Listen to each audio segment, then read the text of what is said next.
Hi guys, we are from Group 4 presenting about do atomic and nuclear are safe. The incident is Hiroshima and Nagasaki bombing. So I will start the presentation. So let's go.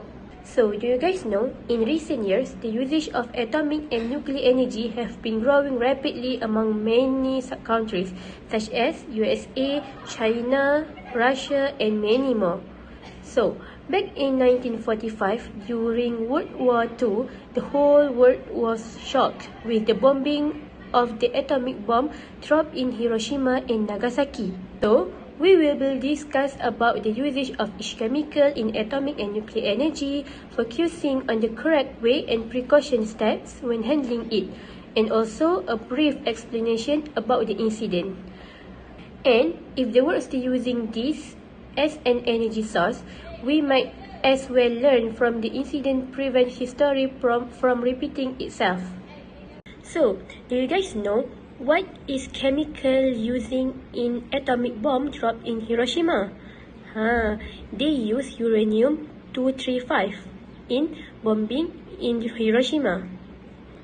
Uranium-235 also fuel in nuclear power plant and naval reactor, because it can release a large amount of energy in nuclear reactor, but it's only used about 3.5 until 5% in nuclear power plant. Next, 64 kg of highly increased uranium-235 in atomic bomb and containing more than 90% in nuclear weapons. The bomb in Hiroshima was equivalent to 16 kiloton of TNT. Uranium-235 also used in some research reactors. So, what is chemical used in atomic bomb dropped in Nagasaki? They use plutonium-239. Plutonium-239 used in nuclear weapons because it's easier to obtain in the critical mass needed for a nuclear reaction. Plutonium-239 also has a relatively long half-life of 24,110 years. The fission of 1 kg of plutonium-239 produced an explosion equivalent to 21,000 of tons TNT. Plutonium-239 and plutonium-240 are byproduct of nuclear reactor operation and nuclear bomb explosion. In nuclear bomb contains less than 70% of plutonium-240. Next, I'll be talking about the correct way when handling chemicals. So for the first chemical is uranium-235. First one, we must wear appropriate eye protection that will not allow the introduction of particles into the eyes when handling the uranium-235. The second one is wear respiratory protection, gloves, disposable overgarments when engaging in handling chemicals to provide protection against alpha particles in uranium-235.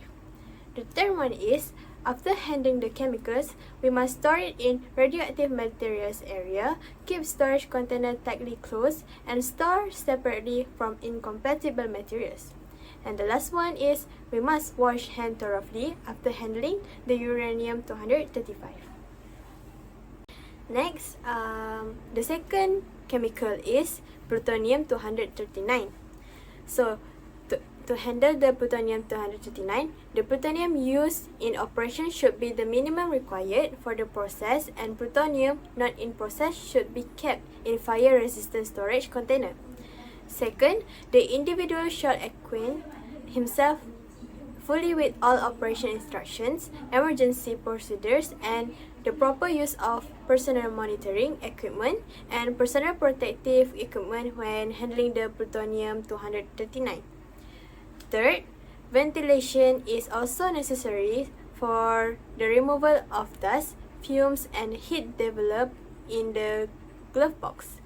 And the last one is, when handling plutonium-239, individuals should routinely monitor to ensure that their external and internal exposure to plutonium is well below the maximum permissible limits and defined in basic requirement for personal monitoring in Safety Series number 14. Okay, next, Precaution when handling chemical. For uranium-235, we have to minimize the time spent and maximize the distance between yourself and the radioactive material. Always wear PPE like radiation-resistant gloves, coveralls, and face shield.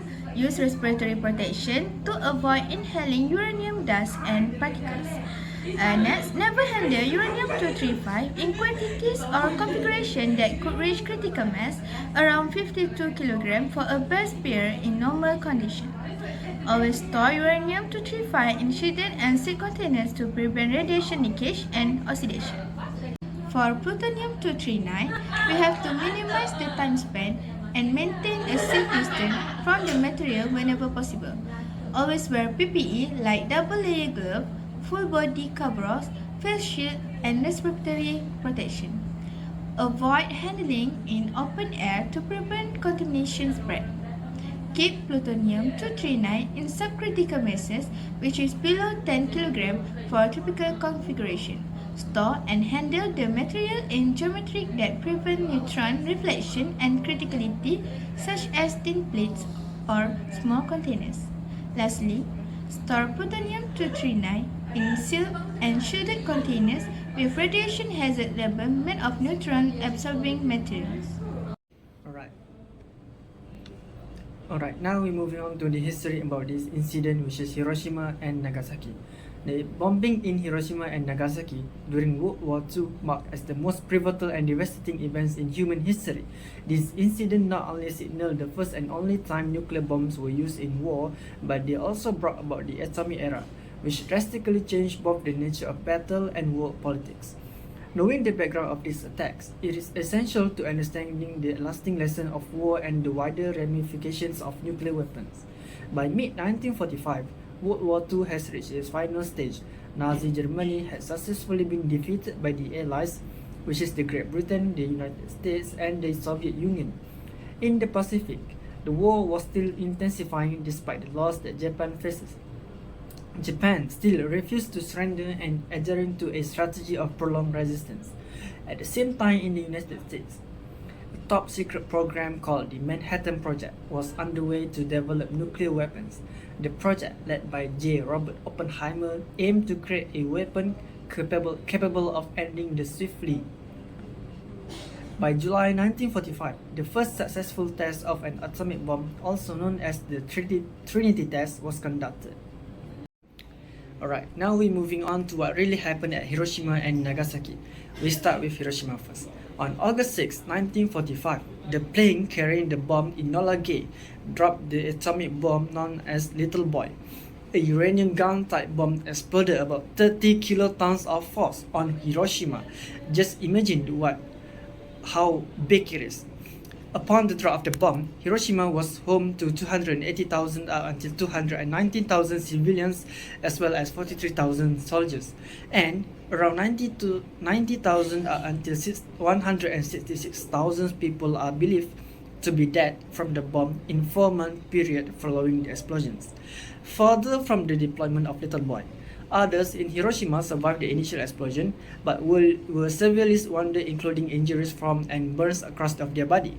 Among all of the survivors, chaos and panic happened every time as they struggled to find medical assistance, food and water, family, friends, shelter, and to flee from the firestorm that burns down many residential areas.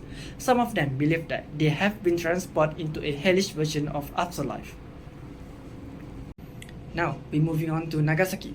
The United States continued to drop the bomb over Japan if the country refused to surrender by telling them that the United States had an endless supply of the new weapon for use against Japan. During that time, Nagasaki was home to approximately 263,000 were in Nagasaki, including 240,000 of Japanese residents, 9,000 Japanese soldiers, and 400 prisoners. Before the bombing, prior to August 9, Nagasaki had been a target of small bombing from the United States. Thus, the residents were evacuated to rural areas for safety, reducing the population in the city at the time being of the atomic bombing. Almost 40,000 until 75,000 of people died immediately after bomb were dropped, while 60,000 people suffered severe injuries. The bomb that was used in Nagasaki, called Fat Man, worth about 21 kilotons of plutonium. The city of Nagasaki actually was not the primary target for the second atomic bomb. Instead, officers had already selected the city of Kokura, one of Japan's largest munitions plants. The blast from the atomic bomb was about 1 mile, followed by fires across the northern portion of the city to 2 miles south of where the bomb had been dropped. At that time, Nagasaki were of old-fashioned Japanese construction, consists of wood or wood frame buildings. Because of this, the atomic explosion leveled every building construction within the blast radius. Next, we will be moving on to the issues and lessons that we can learn from the Hiroshima and Nagasaki bombings. Okay, so first, lesson that we can learn is the environmental impact of nuclear explosions. Because the release of radioactive materials into the atmosphere following a nuclear explosion poses a significant threat to humans and environmental health. Why? Because the immediate exposure to high levels can lead to acute radiation sickness characterized by symptoms such as nausea, vomiting, and potentially organ failure. Next, the second one, moral warnings for humanity. Because the bombing caused a catastrophic human suffering with tens of thousands of people killed instantly. This can be proved by an article that said that by the end of the 1945, the bombing had killed an estimated 140,000 people in Hiroshima and a further 74,000 people in Nagasaki. So, in the years that followed, many of the survivors had suffered from leukemia, cancer, or other terrible side effects from the radiation. Last but not least, the third lessons that we can learn from the incident is that the importance role of education and awareness towards the community. Because education on safe practices is essential, because we wanted to we want to foster a culture where safety is very much vital and needed to be prioritized over shortcuts. And also, people need to continuously approach the next generation so that they are more connected towards the incidents, and they can learn what is the impact toward from the past, and that we can also fostering empathy and understanding by storytelling and preserving historical accounts for them. And because so when we do that, this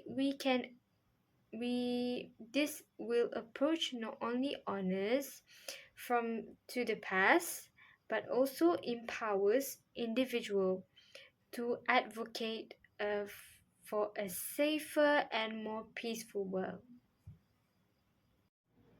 Okay, so now we are at the conclusion. So I wanted to conclude all that we have present from the slide, and by saying that the impact of the bombings on Hiroshima and Nagasaki highlights the immense danger posed by the improper use of the chemical substances. Because especially chemical substances that is very, very much dangerous, you need to have a wide range of knowledge and skills, repetitive practicals of how we manage the chemical substances in order for us to avoid from affecting other people or the community out there. So That is why the proper knowledge of chemical management can help prevent exposure to chemical hazard. Therefore, it is crucial for us to aware of the chemical management practices to avoid of course, undesirable incidents, drawing lessons from the tragedy of the Hiroshima and Nagasaki bombings. That's all from us. Thank you.